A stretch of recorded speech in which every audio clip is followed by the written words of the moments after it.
पति का त्याग नहीं करना चाहिए, पर पति यदि भगवत विमुख हो तब भी उसका अपमान तो नहीं करे, पर हां अपना भजन ना छोड़े, भक्ति ना छोड़े। अच्छा, इसका मतलब ये मत समझ लेना भाई लोग जो बैठे हैं वो की सारी जिम्मेवारी अब इनकी है। कई लोग सोच रहे होंगे कि देखो बढ़िया कह रहे हैं महाराज जी, पति चाहे झगड़ालू हो, लड़ाकू हो, पैसा कमाए न कमाए, चाहे जैसा हो, इनका धर्म है हमारी सेवा करना। तो आप लोग खूब खुश हो रहे होंगे, लेकिन एक बात ध्यान रखना, पति का धर्म क्या है इस पे भी विचार करना। स्त्रियों के लिए जितने नियम हैं उससे ज्यादा नियम पुरुषों के लिए है। पहली बात तो ये है, हमारे धर्मशास्त्रों ने स्त्रियों को एक बड़ी अच्छी सुविधा दे रखी है। पतिव्रता स्त्री जो है उससे यदि जीवन में कोई पाप बन जाए तो उसके पाप का आधा हिस्सा उसके पति को भोगना पड़ेगा।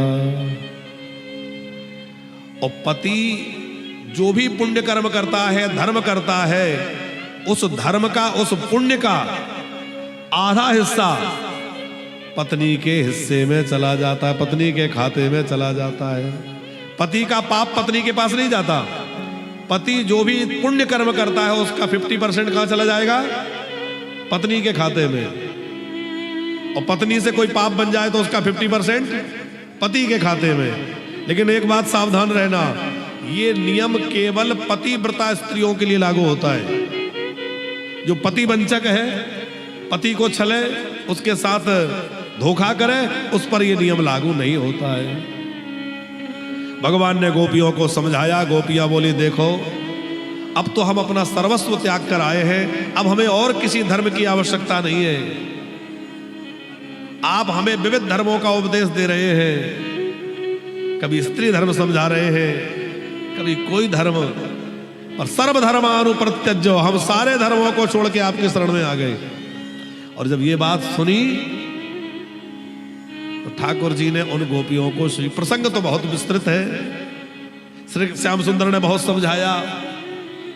श्रवणात् दर्शनात् ध्यानान् मयि भावानुकीर्तनम न यथा सन्निकर्षेण प्रतियात् ततोग्रहात्। देवियों, मेरे कीर्तन में, मेरे स्मरण में जो आनंद आता है वो सहज सामने से मिलने में नहीं है।